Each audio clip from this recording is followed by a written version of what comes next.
I'll just check it's coming because it's a little bit different than normal.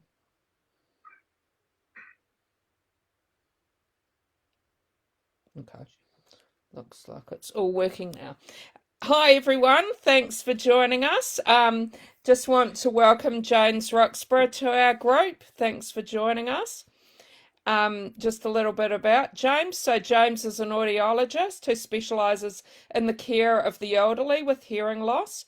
He combines his passion for writing and the experience he has shared with his patients to create heartwarming and captivating characters who defy the norms of aging.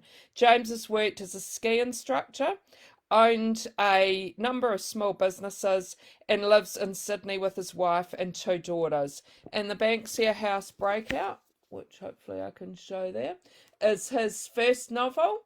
And have to say, I've just recently finished reading it and really, really loved it. So, thanks, James. Just wondering if you want to start off by telling us a little bit about the Banksia House Breakout. Thanks, Jackie. Thanks for having me. Do you want the short version, the elevator pitch, or do you want the long version? Whatever you'd like to share with us. Well, the elevator pitch is that three elderly residents of a nursing home decide to break out, and they steal a car and go on a wild road trip adventure. That's the shortened version. Yep. And that, yeah. Would you be able to tell me, as your first novel, why did you decide to write about that? I actually I went to a writing course and I was muddling my way through a young adult manuscript at the time. And a publisher came along and she was showing us some upcoming publications. And one of them was Joanna Nell's The Single Ladies of Jacaranda Retirement Village. Yeah. And she was telling us about it. And it just, it triggered for me something. These are people that I know. These are people that I see day in, day out. I know all about these people, and they share with me the whole time. As I see that, I build up a relationship with these people, and most of them are women, probably because they tend to be a bit more proactive with their health, and they're sharing with me everything in their lives and their fears and their frustrations, and she was talking about this book, and I tuned out. Ideas were pinging, and I was already thinking of ideas, and I remembered seeing someone trying to escape out the door of a nursing home when I was there visiting it. Oh, really? And at the time, I thought it was quite strange that they were trying to escape, the concept of trying to escape out of there. And at the time, I thought, oh, that would be, that would be a great idea.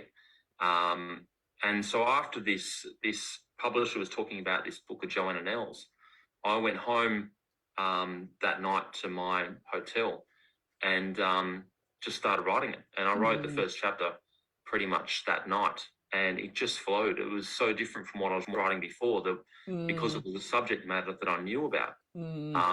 It was so much easier. That's where it came from, basically. Yeah, that's really interesting. And in the book, there are the main protagonist is a female, and there's quite a lot of points of view of females. How did you go about writing from an elderly female's point of view? That's a really good question. Actually, no one's ever asked me that. I've done a few really? videos. I thought no one's asked. I've been waiting for that one. Because it is. I mean, it's something that you think it's a bit strange that I'm 40-something-year-old guy writing from an older lady's perspective, but the character of Ruth she's pretty much a couple of older ladies that I know, their personalities sort of put together. And I tried to write her from trying to see things from her point of view, but just from a personal point of view, imagining myself in her situation. And the number of times I saw these older people wear their children were taking control of their lives and they were sort of making decisions for them. And I'd look at them and just feel for them and just think, how hard it would be for them to be in that situation. So I put myself in that situation when I was writing Ruth, and I tried to write it as if I was in her shoes, pretty much. And have you found, like you did mention Joanna Nell's book, but have you found that there's not many books written from that sort of age group? There seems to be a lot more now. There's a lot more coming out. There's quite a few that just come out recently. There's Jackie Byron's one, the Happy Hour, and there's a couple other ones recently. And Joanna Nell's new one's just been released as well. Yeah. I think Lisa Island's another one that. Yes. I think, yeah. And I think it's something I think people are finding quite fascinating to see their point of view. And I think a lot of them are written, like I said, just from a personal human perspective. And I've been surprised the number of reviewers of mine that have been in their 20s that have really enjoyed it and related to it. When my publisher was like, this is for women 45 plus. And I've just been surprised by the number of people that have taken something from it. Yeah. And what about male readers? Have you found there's many male readers of your book?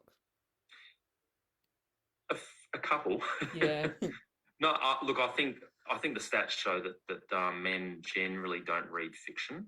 You could probably talk to some people in sales, in publishing, that would tell you that most fiction is read by women, and most books are bought by women as well. Which is a shame. I think as we grow up, we read fiction when we're younger, and for some reason, a lot of the men drift away from it. Yeah. But yeah, it's mainly women I'm finding at this stage. Yeah. And what about your patients? Have they read your books and given you any feedback? Not as of yet. I'm waiting for that. Some of the characters are based on real people. Yeah. To an extent. And I'm wondering if anyone will recognise themselves a little bit in some of the characters, but not yet. Yeah. Yeah. I'm waiting for that. And could you tell us a little bit more about how you became a writer? Is it something you'd always thought you wanted to do? It is. I'm in Jackie's waiting room. Can you please ask? Oh, someone's saying they're in the waiting room. Someone's texted me. They should be in the group watching the Facebook Live. Not in the waiting room. I can see someone's trying to get into the Zoom. Yes, I think. Yeah. Should I just say join the Facebook group one? Yeah. Okay, sorry. No, that's okay. I can see that trying to get. Keeps popping up. I've just let her know. Okay. Sorry, what was the question again? Have you always wanted to be a writer, or right. how did you maybe come and decide that? I was a big reader when I was younger, and I loved fiction growing up, and I think it was something that my mum was constantly feeding me with new books. She was always finding a book to sort of keep me busy, and I always admired them, and it was something that I always wanted to do. But I think getting into adulthood, life and responsibilities got in the way, and getting a job and earning money. But I think, I got to a point where my wife and I sort of said, look, this is something I really want to try. And I did. And then it wasn't until I went to the writing course, which is a Fiona McIntosh masterclass that I went to. And there might be a few of her, their fellow classmates that might be on this. And, yeah, I've had a few authors say that they've done that masterclass. Yes. Yeah. And it wasn't until I did that it sort of all started to come together. But it was something I definitely wanted to do, I think, from a young age. And when you were younger, did you used to write stories yourself? I did. I did dabble in it. Nothing all that long, though. I think, when I was at uni, I think writing 5,000 word essay was massive. And then when I wrote this, it was, I think the first draft was about 87,000 words. It was by far probably 2-3 times longer than anything I've written in my life. But yeah. And you said that when you were younger, your mother encouraged you to read books. What sort of things were you reading then? Look, I think like a lot of young kids, I grew up on Roald Dahl. I think I read every single thing he wrote. I remember being really into the Swallows and Amazons series, and Tolkien read all his stuff, I think, sort of early teens. And I got a lot into lot of science fiction, I think, sort of through my teenage years as well, which I still love. That's always something that's always great to sort of disappear into. And we've got lots of people watching, which is really great. And some people have got some questions for you. So Great. I'll start by reading out some of the questions. Geraldine says it's great reading about elderly with a bit of sass. So looking forward to reading your book. She wonders what sort of research you did. It was pretty much talking to patients, and I knew their personalities, and it was a bit of sort of piecing together some common experiences that a lot of my patients had, and just little snippets that I got from here and there, little things about their lives that I thought were quite interesting to put in there. It's funny, she talks about the characters with sass, the older characters with sass, and my character Jean was one in particular I loved writing. She's hilarious. She was a lot of fun, and she's actually, there's a couple of older women that she's based on, who were very, very good at technology. Just it was that was a fun character though. And Esther wonders if you have another book that you're writing at the moment. I am, yes. It's another one that's based around an aged care home and has older characters again. It's probably going to be a little bit more in the home, in the aged care home this time for the next one. But I'm hoping that once this promotional side of the Banksia House breakout dies down a little bit, I can get my routine back and get stuck into it. Yeah. And any of the same characters or totally new characters? No, it's all brand new characters. Yeah. There might be some parallels with my ones now, but I'm hoping they're a little bit different. And MJ says your main characters are older. Do you personally relate to any of these characters? Yeah, that's interesting. I think I read somewhere that when a writer writes characters, that, and someone will probably correct me on this, but I think 25% of each character is writing from your own perspective. So there's a portion of yourself in each character. Look, I think Ruth was the main character, and she's probably got more of my personality in her to an extent. I hate to think that Michael's got a bit of me in him. That's a terrible thought. Or Glenn, even worse. But yeah, probably more so Ruth. I think her experience going through it was quite personal. And Wendy says she loves the cover. I'm just going to show the cover to everybody again. And she wonders if you had any input at all in the cover. A little bit, yes. There were a few that were mocked up, and there were a couple I said, no, I don't like that, and that was one of the, that's not too bad. And my publisher, look, I trusted her experience with it. She knows the industry back to front, and she said, look, I think this one's going to be really appealing for people, and a lot of people really love it, which is great. I think it's sometimes it doesn't really show you some of the darker themes in it. It's quite sort of fun and floral, but I'm pretty happy with it. Yeah, yeah. It certainly stands out, like on a bookshelf and that it would stand out. Sorry, Wendy's wondering if when you were writing, you ran any ideas past your patients.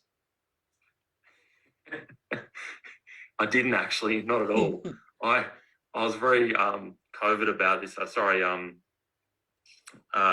about this. It was something I was very secretive with patients. Mm, At one time, I was even quizzing them on things, and I thought I'm probably going a little bit too far here, um, talking about their personal lives a bit too much. Try to remember it and write it down afterwards. yeah. Um, so no, I didn't. I didn't lead on at all. Yeah, okay. And could you tell us a little bit about how hard or easy it was to get this book published? It's really hard. Getting published is a really difficult thing to do, and Mm, it's often just being in the right place at the right time.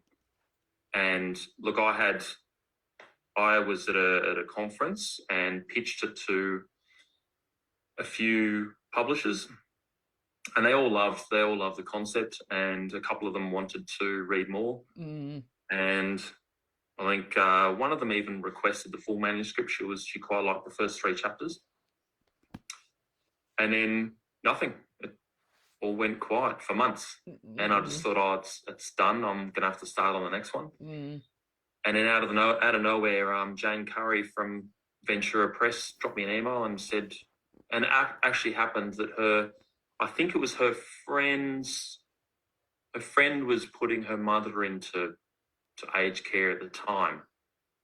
I think that's what it was. mm. Hopefully Jane's not watching this because I probably got it wrong. But I think she was going through the experience, so it landed on her desk at that time, and so it sort of struck a bit of a nerve with her. Yeah. And again, it was the right place, right time. Mm, But I mean, it's really hard getting published. It is a mm, very difficult thing to do. mm. And how long did it take you to write that first book? Well, the first draft was about 6 months, Mm, and it was rewritten a few times after that. It went through. I had a freelance editor go through it, and she went through it twice before I submitted it to publishers. And then with Ventura, it went through a few goes with an editor as well. So I don't actually remember how many times it's been rewritten and edited, but mm, the first draft was 6 months. okay. And were you working in your job full time as well as writing? I was initially. Um, I have since sold my practice and am working full-time writing. Okay. Mm, But I do miss my patients. I do miss working with them, mm, and I wouldn't rule out working with them again mm, in the near future. mm. Particularly even just from a research angle. But I do miss the people. Yeah, yeah. And Geraldine wonders if you did much plotting before writing the book, or did the characters just dictate the story as you were writing? That's a good question. It's Excuse me. bless you.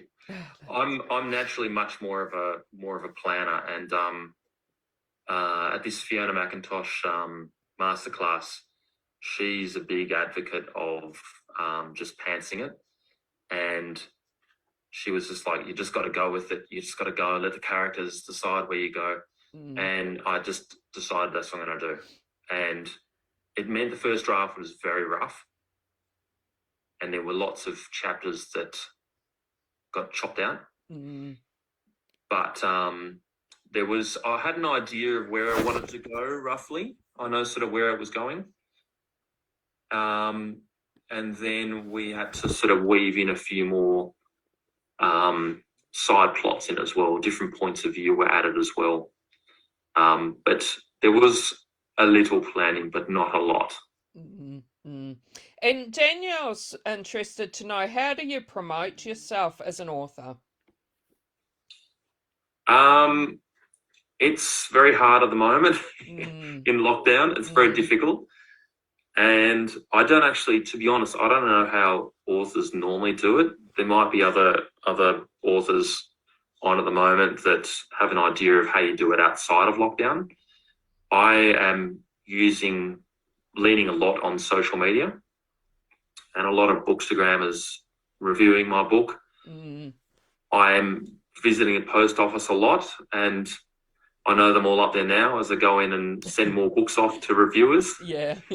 So that's a big part of it. I'm looking forward to getting to some bookshops. So I'm hoping that next couple of weeks I'll be able to get out to bookshops properly. Yeah. And go and see them. But at the moment, it's pretty much social media. So have you got some in-person things scheduled for later? No, not that I know of. Not yet, no. I don't think I have anything at this stage. I'm always open to it if anyone wants me to do anything. Well, hopefully you can get out to New South Wales at the moment. Hopefully you can get out to some bookshops in Sydney sometime soon. Yeah, that'd be great. I'm looking forward to that. And I'm wondering if you could be any of your characters in the book for a day, who would you choose and why? That's a great question. Yeah, that's a tough one. I think Jean would be great. Oh, maybe Beryl, actually. Beryl just likes to say it as it is and gets away with it. Although Jean's very big on just staying in senior moments and just play this. I think she says in there, just play the senior card and just act like you're all confused and I'll take you home. Yeah. So probably one of those two, I think so. Yeah. And Sarah Joy wonders what you're reading at the moment, and I'm wondering if maybe you want to recommend anything to us. I am actually reading Dune by Frank Herbert, which is something I read as a teenager, and I'm getting ready for the movies coming out. I think November. I think it's coming out. That was one of my favorites as a teenager. So I'm revisiting that. I'm really keen. There's a lot of new books out at the moment that are really great. I really love Michael Robotham, and his new one I haven't read yet. Oh yes, I'm really keen to get into that one. I think. Yeah. And could you tell us what do you think being a successful writer means? It's a good question. Hadn't thought of that. A successful writer, I think someone who just puts the effort in, I think, to write. I think it's something you just got to do. And finishing a manuscript is one of the hardest things to do, to actually get all the way to the end. I think if you can do that, I think you can say you're successful. It doesn't matter what happens with it from that point onwards. I think you should pat yourself on the back if you can do that. No, that's a good answer. And with the Banksia House Breakout being your first book, what did you do about reviews? Have you been reading all your reviews or been trying to selective which ones you read? I can't help myself. I read everything. Excuse me again. Bless you. It's look, it does my wife's head in because I'm like stewing on one and I'm like, who is this person? And it can be just one little thing they say. No, look, I've been really impressed by how well received it has been so far, and a lot of the reviewers have been amazing with their feedback they're giving me. And as I said earlier, I think I've been really impressed with the breadth of readers that it's reached, and that they've all taken something from it, which has been really impressive. But look, I do read a lot of reviews. Yeah. I think it's hard not to, and I think I try to focus on the good ones. And I'm wondering if you've had many readers reach out to you and maybe say that they've really related to anything. They have, yeah. Look, lots of people have said some amazing things, and how it's, some of the more deeper themes have touched them, and I think it's nice that it's along with a lot of other books out at the moment, that they're sort of creating a bit more awareness of the lives of some of the older Australians. And, you know, look, I had a reviewer say that it was just a bit too much for her. I think emotionally she had to put it aside. I think it was a bit touching on a sensitive thing in her life. But yeah, a lot of people, and I'm trying to, whenever I'm tagged in something, I'll have a look and reply to someone and, you know, say thanks. And yeah, I'm enjoying that side of things. Yeah, yeah. And as talking as a reader, that's something that I find readers enjoy, is like if you put something and then the author actually responds back, then that's really great for a reader as well. Yeah, I think it's nice. It's nice. Mm, I think it's a nice touch. mm, And I'm trying to do that as much as I can. mm. And Not that I'm getting heaps of them. I get Geraldine's wondering about the title. Did you choose that, or was that something that was changed by the publisher? the title was a big problem. It was something that changed. I think it had probably about 5 or 6 working titles before it got to my publisher, and the final one we had was very close to Joanna Nell's last Oh, novel. okay. Yeah. So she said we need a new one, Mm. something very different. And I brainstormed for a couple of weeks, and I sent her a list of about 50 ideas Oh, really? Wow. for titles. And The Banksy House Breakout was one of them. And she just grabbed Mm, it and said, I love it. mm, And yeah, she knows what she's talking about. She's the expert. And I mm. was like, great. 50 titles to come up with is a bit, yeah. MJ says, you mentioned you were surprised at the wide audience that has read the book so far. When you were writing, did you consider which readers you wanted to target? It was, I mean, my publisher said that initially I wrote it more of a, I guess, 50 plus women. Mm, Um, yeah, I think it was intended for more of an older audience. My publisher said women 45 plus, and I was like, sort of, you know, women 40 plus. mm, When I added the point of view of Becky, it was to sort of add a little bit more of a different element. But as I said, I'm surprised that even my daughter, I read it to my daughter who's 10, okay, yeah. and I think she loved the novelty of I was reading something I'd written to her. Mm, But she got quite into it, and she was crying at some points, and oh, so she quite enjoyed it. yeah. No, that's nice. You could share that with her. And I'm wondering if you've got any tips for a first-time writer. I don't know if I'm the expert to give tips on that. Um, I think the biggest thing is to keep writing and to finish a manuscript. I think, and if you're going to submit it, see if you can have someone edit it. It's I mean, it's not a cheap thing to have an editor to go through it, and it's quite difficult emotionally going through the feedback you get initially.